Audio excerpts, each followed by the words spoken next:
We're back. It's your movie review man. I'm Jeff Johnson. And I'm Claude Faitier. And today we're reviewing Judas and the Black Messiah. Claude, tell us about it.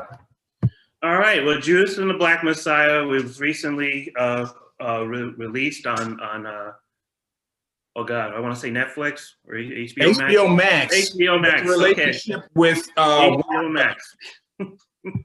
Yeah, it seems like what's going on now is, you know, we're at the stage now of the streaming wars where all the players are out there and now they're flexing their capabilities.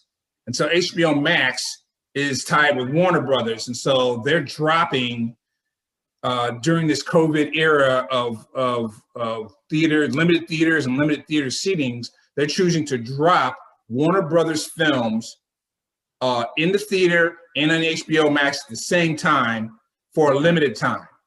So this is one of those, not the first one, but maybe the third one that's being done like this, where they're dropping it in. Warner Brothers films dropped in the theater and dropped in HBO Max. Right. Yeah. So yeah, and they're pulling out a lot of the big guns, and the movie that we're reviewing today is Judas and the Messiah, which was directed by Shaka King, and this takes place. It's supposed to take place in Chicago, and this is a little after the FBI's COINTELPRO program has basically, you know, gotten rid of a few of the major leaders.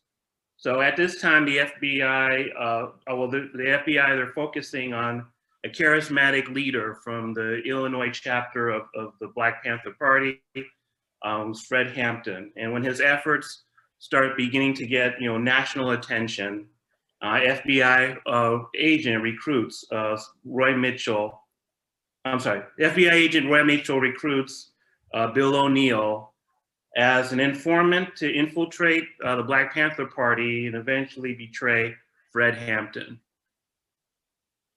Yeah, and I'll tell you, so it because this is, of course, a real life story. It's 1969 Chicago. The whole scenes and the period component of it is just perfect. We've reviewed several films where we've talked about how they were period pieces and the degrees to which the period nature of the film was either its own character in itself or perhaps just done so excellently well that it subtly plays into the background. I would say this is the latter, that you're watching this film and there's so many on the rise, talented actors in this film that you're just like, ooh, that's so-and-so, and ooh, that's so-and-so, because you got to look past the turtleneck shirts and the perfect afros, okay? Not wig afros. Even if they are wigs, they were excellent wigs. You got to look past the perfect, the striped sweater, right? With the brown striped sweater, the collar, just so 1960s, right? Brothers and sisters were looking sharp and appropriate for the time. You know, not overdressed because it's a period. You know what I'm saying? It's not a period piece showcase where we're trying to show off our clothes like a lot of period pieces are. So look, we're just trying to show the glam and we want you to see the stylistic clothing of the time. No, it drops you, fully immerses you into the period. Even the fact that they're in this revolutionary group on the South Side, and you know they're trying to spend all their money on the people, so the buildings they're in are appropriately rustic, and when they're not appropriately rustic, the signs on the outside are appropriately, like we're used to using font and digital font to make up a sign for a grocery store. And grocery stores were painted signs in the 60s, and all the signs look like that. They can be excellently painted, but they're painted. They weren't digitally printed, scanned, and then posted up on a wall. These things, it just seemed like I couldn't catch a flaw. They were seamlessly. Yeah, and it seemed very organic because, like you said, it was just a sign that happened to be painted. And also, judging by things that were happening in the civil rights movement, yes, you know, a number of times they had to have meetings in secret, so they would have been in different little different little places. So having a sign that's not trying to attract too many people's attention was basically ideal in terms of moving, having different meetings. And yeah, so the setting and the place and the time were ideal, and all of the actors in this film fully fell into the characters that they were supposed to, 5 by 5. I don't think there was a single person who missed the spot. In fact, if I want to be critical about one person, Little Rel Howery is so good and so easily recognizable that he's one of the person that maybe stood out too much. He's gonna have to turn his dial down. He is so enjoyable, and his voice is now so readily recognizable that when he played essentially some old dude at the bar hitting on some woman, but he really was another informant. Who was another informant, actually, who falls into being part of the evil plot. His voice is so recognizable, and he's so funny that he's the only person that may have stood just a little bit outside of the environment, the atmosphere that was set up by this film, which was just done so perfectly. All of these characters that are on the come up, all these actors are on the come up that you enjoy, that you would spot in this film, they are fully, engaged in this period piece. Ashton Sanders, who I really loved in Equalizer 2. Equalizer 2, I like better than Equalizer 1 because of the relationship between Denzel Washington and Ashton Sanders. And Ashton Sanders, again, is dressed all down in his Black Panther 60, but I'm like, I know that guy. You'll be saying that throughout. I know you'll probably get to some of the standouts, so I'm going to throw my standouts in first. You and I have talked about Dominique Fishback. I'm sorry. You and I were talking in our last review that we're waiting to see what's next for Dominique Fishback. She is so wonderful in this film. Yeah, one of the things that really stands out. I mean, she completely, the love story between her and Fred Hampton, done very compellingly, very lean and efficient, and actually just incredible, just an incredibly well-grounded performance. And it was just, I would honestly say that yeah, I absolutely, love their story together, and just just in a way solidifying who he was as a person. And yes, so Dominique Fishback, let's say her name, plays Deborah Johnson. Fred Hampton's, the love of Fred Hampton's life and the mother of Fred Hampton's child. And you're absolutely right. She comes in there and helps Fred Hampton realize the poet in him. And Deborah Johnson's poetry, as portrayed in this film, is key and pivotal not only to their romance and their love, but also, again, to how Fred Hampton sets himself apart as an orator. She sees in him what he doesn't see in himself as a speaker. Just spot on. Yeah, I mean, so incredibly great. Honestly, it's like if somebody just wanted to make that into a love story, make it like a Black Panther's version of South Side with Me. I mean, I would be down for that movie too.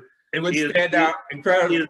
She is that good. I mean, she's And you made the reference that this is the real Black Panther Party, but interestingly enough, Daniel Kaluuya, who plays in the comic book science fictional comic book Black Panther the movie, Daniel Kaluuya, say his name right, Kaluuya, plays Fred Hampton in just a remarkable way. And what I want to say about that, of course, is that this is a real life story of real superheroes.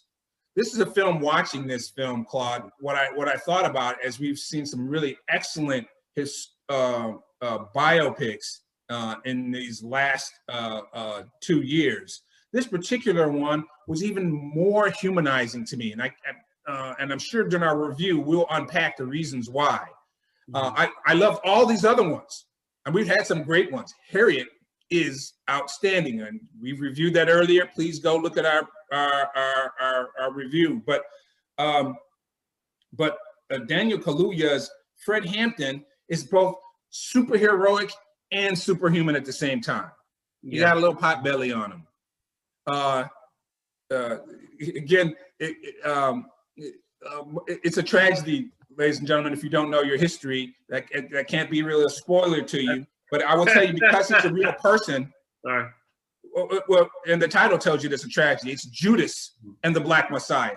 Yeah. So you are watching an epic tragedy that was real and humanistic. And so I'm saying on Daniel Kaluuya's performance of Fred Hampton, it's heartbreaking to be reminded of the truth that Fred Hampton was only 21 years old. It's making me like, what did I get done by the time I was 21, and what am I yet to do with my life? And what's really amazing about the performance is the fact that he was 21, and then the other guy, O'Neill, was about 17.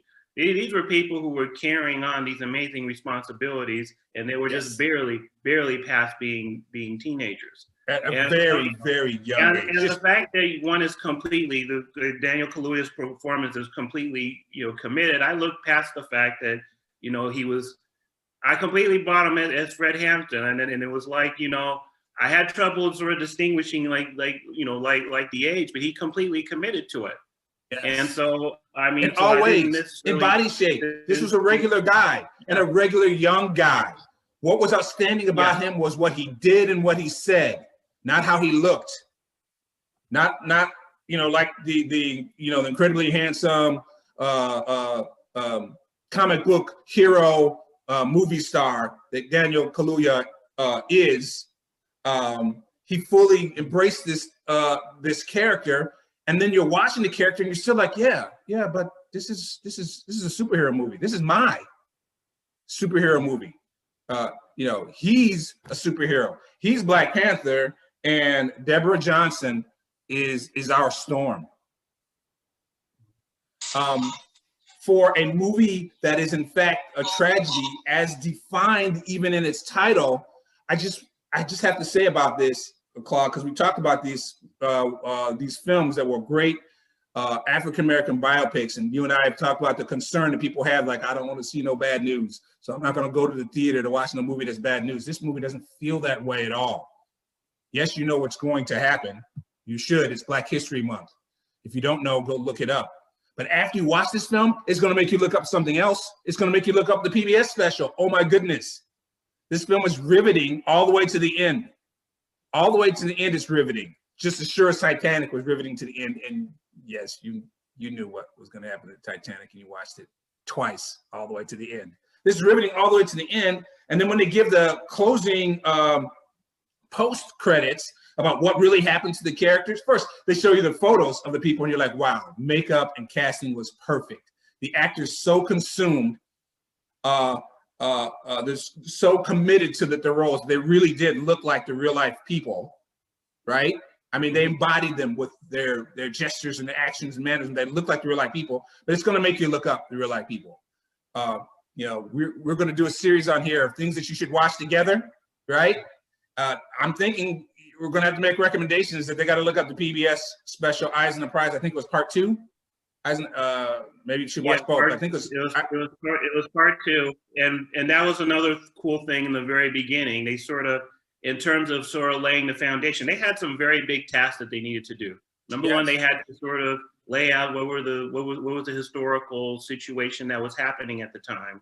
Right. Try to set up who these characters are, and basically we're getting Fred Hampton, as my wife said it, at this point, sort of fully formed at this point.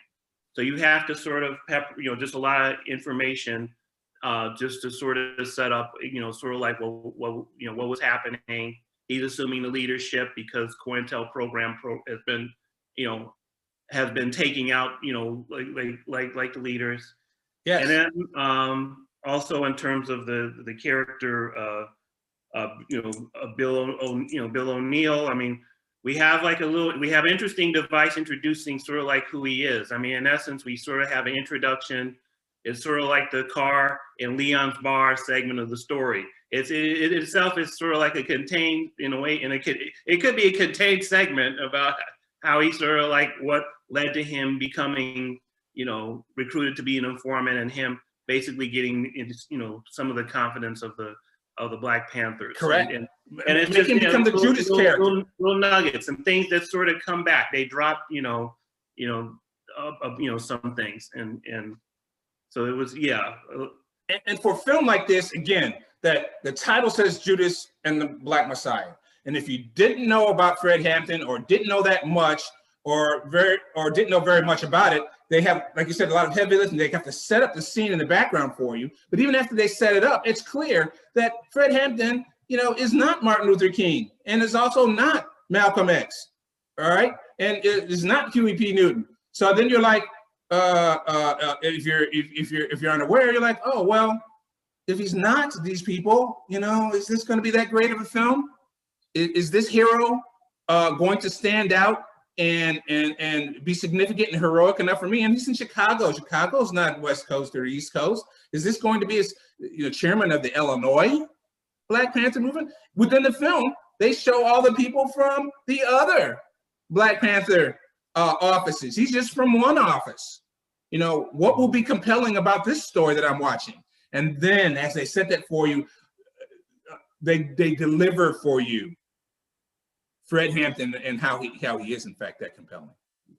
You mentioned that and he's able to stand out, not with necessarily any big moments, even the small moments when you know, when O'Neill is trying to, you know, rap to some woman while he's, you know, conducting classes. This is a Fred Hampton. You see him involved in teaching classes, breakfast program, trying to get a health clinic in the community, trying to sort of organize. But what's really interesting is that even in that one moment, and to organize and bring together other ethnic groups within Chicago, and that, yeah, I would say was the last straw. When it became that was definitely, he was able to bring together not other ethnic groups and other factions. He was able to bring together not just different Black groups to get Black people to cooperate, but when he got white people to cooperate and Chicago Puerto Ricans to cooperate, that was the last straw. That he was now a leader that must be destroyed, like the other leaders of the time were attacked and destroyed. Yeah, and that was basically the stuff that was on a big scale in terms of who he was as a person. I mean, one thing that he did do, you know, going back to that scene where O'Neill is trying to pick up on the girl, he basically, you know, restates the whole rule about, you know, being respectful to the women who were helping us in the revolution. And, you know, that guy's given, like, you know, just a little bit of corporal punishment. Right. And this is also an interesting factoid because, you know, this, you know, in the you know, the Black Panther, there's been, you know, at times there were certain, you know, issues about it, how, you know, in certain chapters how women were treated, but we see in his camp, he definitely it was a, you know, 100, you know, just seemed like it was 100%, you know, 100%, you know, just, you know, respect towards women. You know, it was a, you know, teamwork. And he actually walked the walk that he talked, including within relations between men and women. I just want to say one other thing before I start talking about the LaKeith Stanfield, who plays Bill O'Neill, the Judas. I want to cover his FBI agent that turns him. You know, Jesse Plemons is, again, another actor who you will recognize, but you'll just look at him and say, this guy usually plays a secondary character. This guy usually plays a secondary character who gets pushed over. He's the chubby white boy who the hero makes a sidekick, or the villain kind of pushes aside and takes advantage of. He is not a person who turns people. Well, you know what? What's interesting, Jeff, I mean, he actually has a little more depth into it. If you see him in some other things, he actually isn't necessarily just a pushover. He's sort of like the person that appears very simple in terms of his face. And this is the kind of person where if someone gets in a fight in the alley, you're probably thinking, maybe I should not get involved with this guy, because he has this certain intensity, or this there's something more than what's present. There's an intensity below the surface. Yeah, and definitely. In this case, and that's part of what makes him also that's part of his range in terms of being a fascinating character actor, because he seems like he seems a little simple and dumpty, but then no, I mean he ends up in certain cases being quite a force to deal with, or there's a lot more, and so I thought that was a real good, it was real good to cast him in there. It was an excellent casting for him in that role. That is my point. They did not pick an actor who was on his 20th time being the devil, right? And who looks like the devil.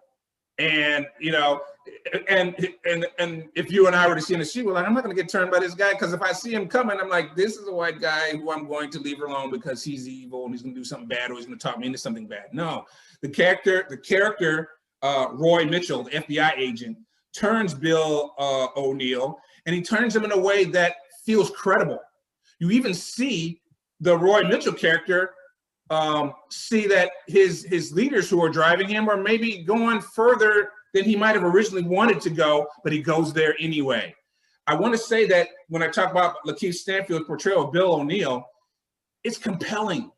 There are many, as you can imagine, from the original biblical story of Judas. There are many retellings and fictionalized tellings and real life stories of traitors and fictionalized stories of traitors, that when you watch a film like that, you've seen them portrayed in different ways, right? It's in the title, so you know it's coming, and you know he's going to be a sellout in some way. This movie was just more compelling.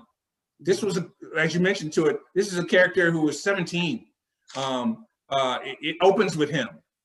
Judas is the first character we get, the Bill O'Neill character. Between him, the Bill O'Neill character, and Roy Mitchell character as Bill O'Neill, played by LaKeith Stanfield, the two of them it's compelling. It's not your typical, I could tell you right now, you can see standing right here that he's a sellout. That's how he's going to be a sellout, and he's going to sell out. You can just tell, here it comes, it's about to come, it's about to happen right now.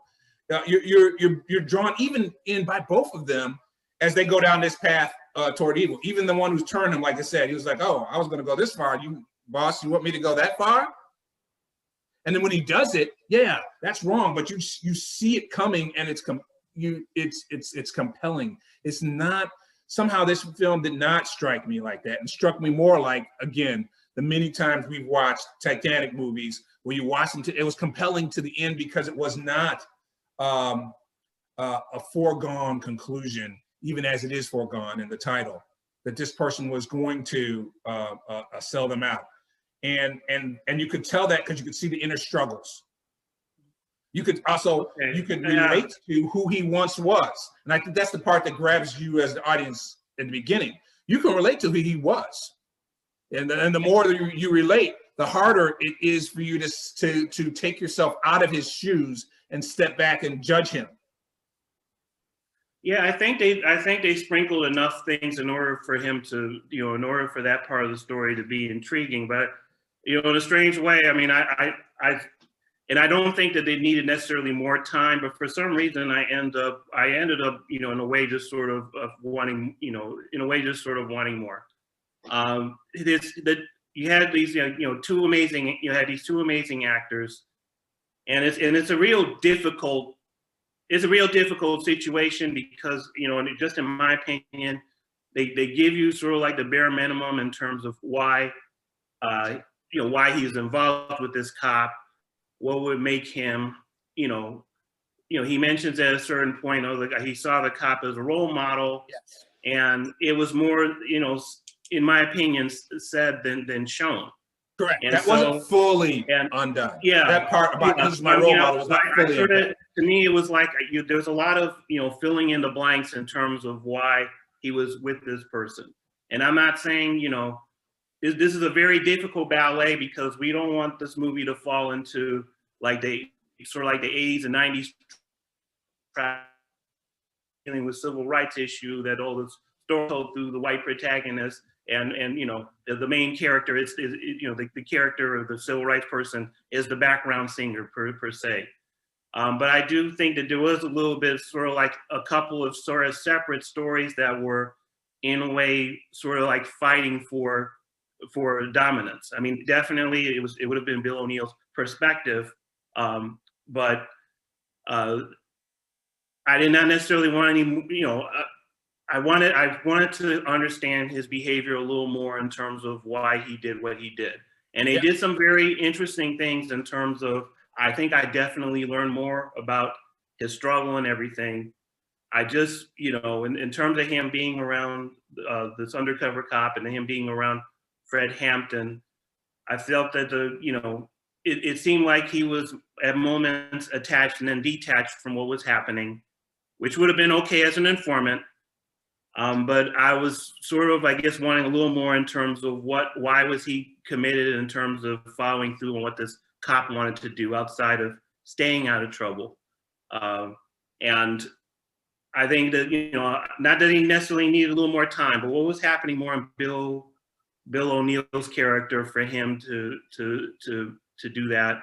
And, you know, so because I think it's important to hear these stories. We hear about the heroes, but if we have an opportunity to sort of, you know, why did this person do what we did? That answers some questions that people are wondering too. There's no question about it. I think you're exactly right.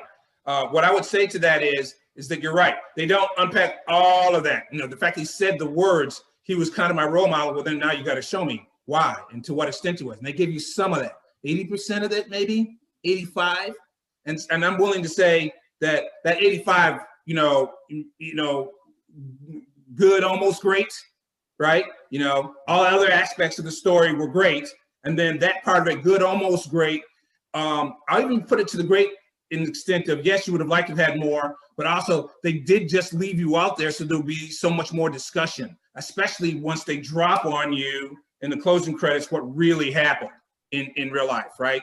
And then you see exactly how much of what really happened in real life. It even strikes you more, to your point, it leaves you wanting more. You know, yeah. So a little bit of leaving you wanting more can be a bad thing. A little leaving you wanting more can be a good thing. Okay, right? Yeah. And I felt like this film was like right on that line. It did a very nice, relative to the Bill O'Neill character, that it really did leave me saying, "Oh man, I got to run out and stream this PBS special." I was like, when ladies and gentlemen, you have to watch it to the credits. Hit pause. We both hit pause several times as a benefit. You know, there's this COVID thing is a mess and it's awful and terrible. But the only thing decent about it is that we're watching these things on streaming, and you can pause it. And there's several things you're going to want to pause to get clarity, to check and double check, and pause at the end and read the closing credits. It will blow your mind, and then you're going to run out and want to watch the PBS special. I do. Yeah. Watch the PBS special. Since this happened in Illinois, definitely check Chicago Tribune stories about what happened with Bill O'Neill and how it was televised, how the paper wrote it. Chicagoans know what's up. Yeah. How did they tell it? What version did they give of how things went down versus what the Chicago Defender told you what went down? And different biographies and autobiographies of how the Black Panthers tell their own story. Yeah, it's compelling. It's compelling enough to draw you in for that. But again, I'll just emphasize, it's strong enough as its own motion picture. Yes. To most definitely, you just want to watch it and enjoy it for all aspects of itself. Again, in the litany of films where you and I say it's a biopic about Black people and the struggle in America, and all those of you who just checked the box and said, I ain't gonna watch one more. I don't. I'll give you the same instruction I gave in that last film. They need to watch this one. There was a 13th year, okay? And even in this story, there is life after. You're living it now, and you're going to look in this and see those aspects that you're living in now better, were the thoughts and the concepts that they put out there as challenges for us to live better. Some of them are in place, and some of them yet to be realized. I guess the other thing I want to say about that is that even as you're watching it, right, the words of Fred Hampton about empowering the people, the film actually also manifests that, right?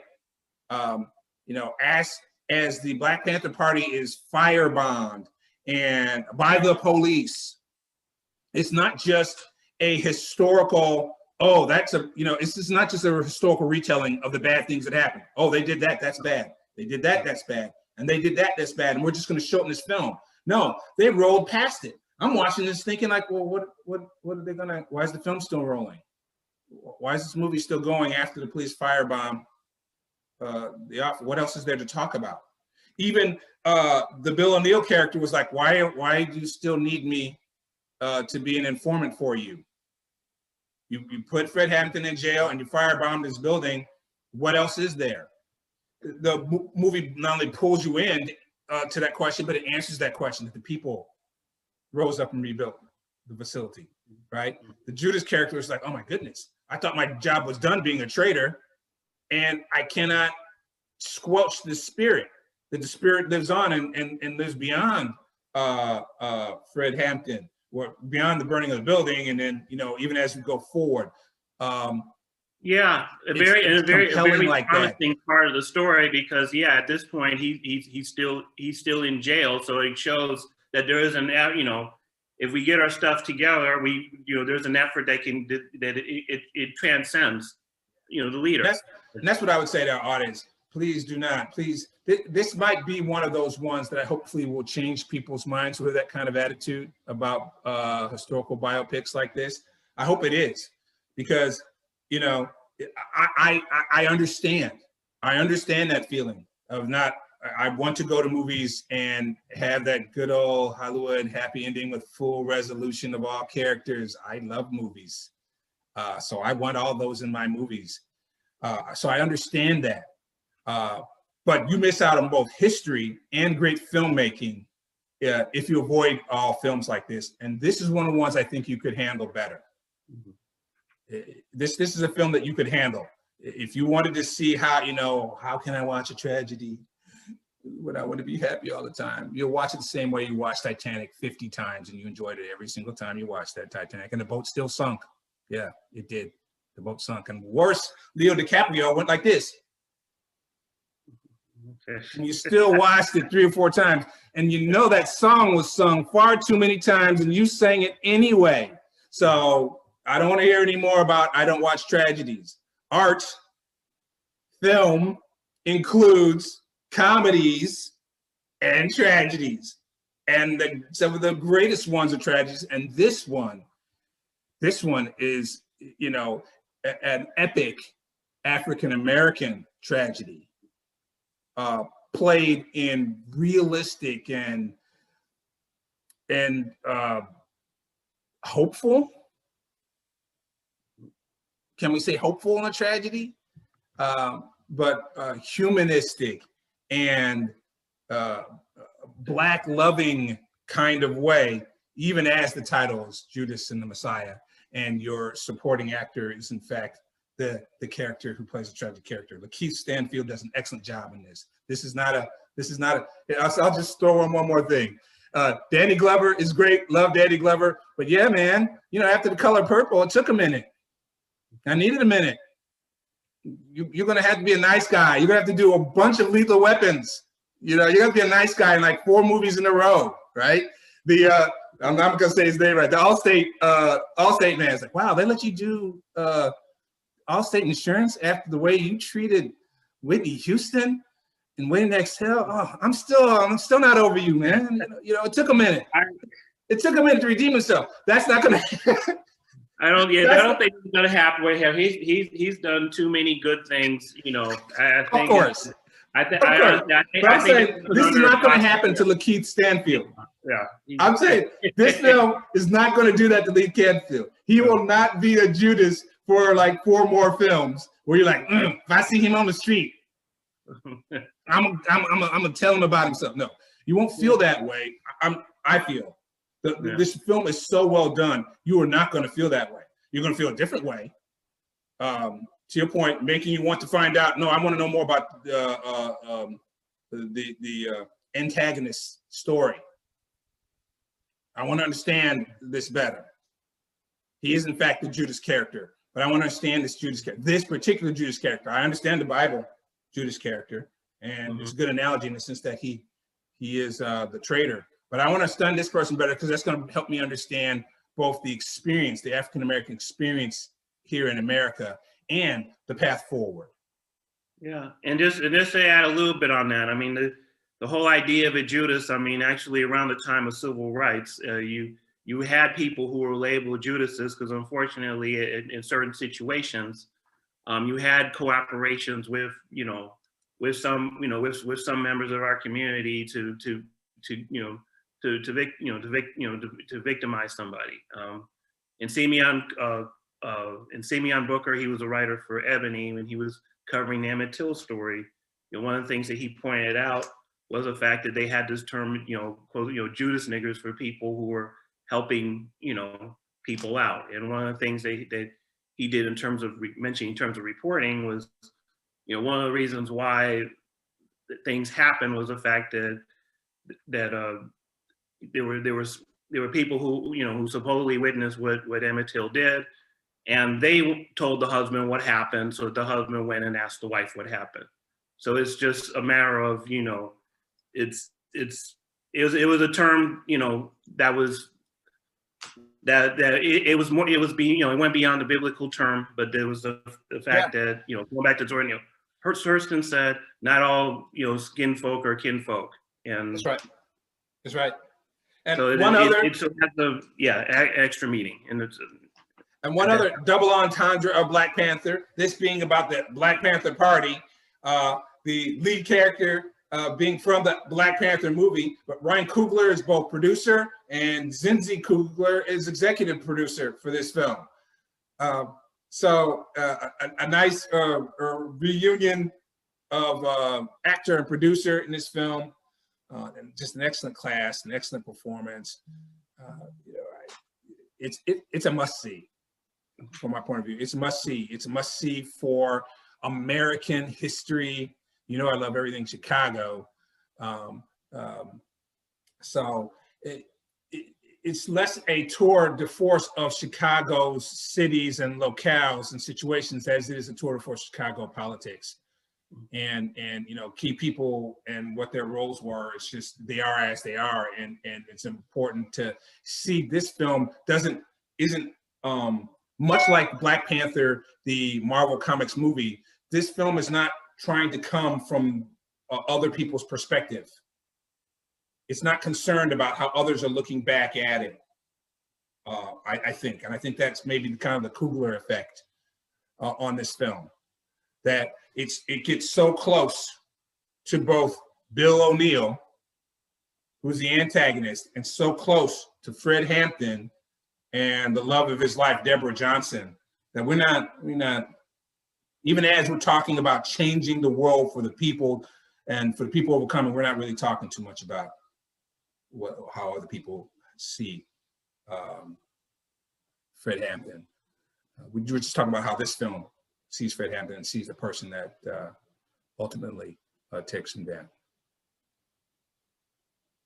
So that's Judas and the Black Messiah, streaming now on HBO Max, released to theater and Warner Brothers, Pictures Unlimited theater release. That's what we think about it. Why don't you let us know what you think about it? And we are your movie review men. We'll be back next time with another film. I'm Jeff Johnson. I'm Claude Faitier.